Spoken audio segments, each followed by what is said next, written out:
क्या हो अगर मैं आपसे कहूं कि एक 4 साल के बच्चे ने पुलिस का वो मर्डर केस रीओपन किया जो उसके पैदा होने से पहले ही बंद हो चुका था। उसने अपने ही पिछले जन्म के मर्डर की ऐसी बातें बताईं जिन्हें सुनकर अमेरिका के टॉप साइंटिस्ट्स भी हैरान रह गए।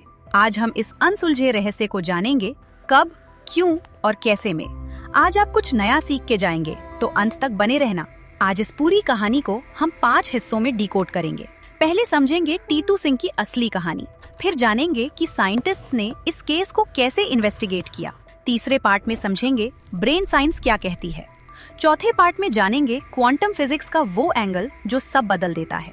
और आखिरी पार्ट में एक ऐसा सवाल जो आपको सोचने पर मजबूर कर देगा।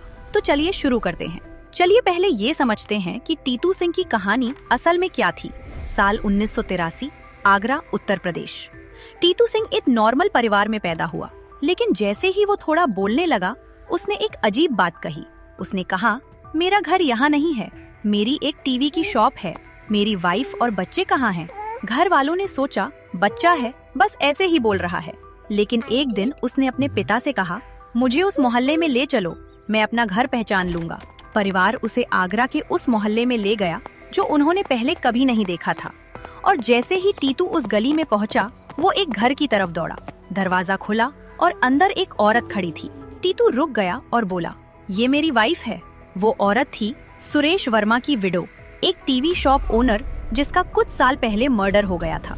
टीटू ने घर में वो अलमारी ढूंढी जहां सुरेश पैसे छुपाता था, और फिर उसने मर्डर की रात की वो डिटेल्स बताई जो सिर्फ पुलिस की फाइल में छिपी थी। एक 4 साल का बच्चा जिसे ये सब जानना लिटरली इम्पॉसिबल था। यहाँ तक तो कहानी थी। अब आते हैं उस हिस्से पर जिसने साइंस को हिलाकर रख दिया। डॉक्टर सतवंत साइचा, एक इंडियन रिसर्चर जो यूनिवर्सिटी ऑफ वर्जीनिया के साथ काम कर रही थी, उन्होंने पर्सनली इस केस को इन्वेस्टिगेट किया। इन्होंने 40 सालों में 3000 से ज्यादा ऐसे केसेस सॉल्व किए हैं।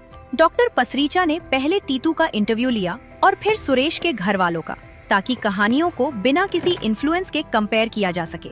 रिजल्ट चौंकाने वाला था।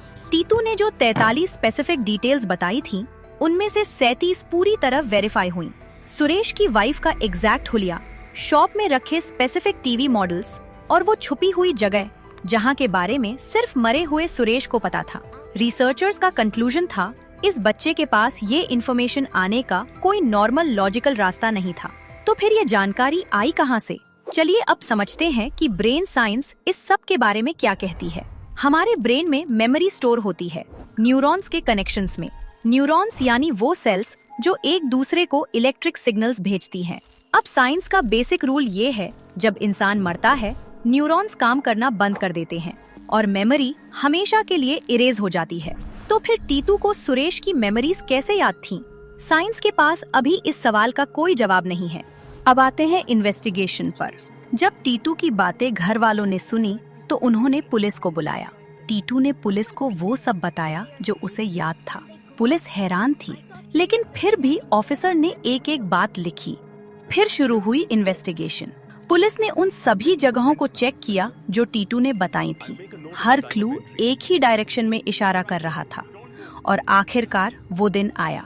पुलिस ने उन 2 लोगों को पकड़ा, और वो 2 लोग थे उसके बिजनेस पार्टनर। सुरेश वर्मा की विडो की आंखों में पहली बार सुकून के आंसू थे। लेकिन दोस्तों, टीटू सिंह की कहानी के पीछे एक और सच छुपा है, एक सीक्रेट जो दुनिया की सबसे पावरफुल एजेंसी ने छुपाया। 1953 में CIA ने एक टॉप सीक्रेट प्रोजेक्ट शुरू किया, प्रोजेक्ट MK अल्ट्रा। मकसद था ह्यूमन कॉन्शियसनेस को कंट्रोल करना, एक बॉडी से दूसरी बॉडी में ट्रांसफर करना। लेकिन कंटिन्यूस फेलियर की वजह से 1977 में प्रोजेक्ट ऑफिशियली बंद हुआ। लेकिन रिसर्चर्स मानते हैं वो अभी भी दुनिया भर के रीइंकार्नेशन केसेस को सीक्रेटली मॉनिटर कर रहे हैं। 1983 में टीटू सिंह का केस सामने आया। कुछ लोग मानते हैं इस केस की एक कॉपी CIA की सीक्रेट फाइल्स में भी थी, क्योंकि टीटू ने वो प्रूफ कर दिया जो CIA सालों से ढूंढ रहा था।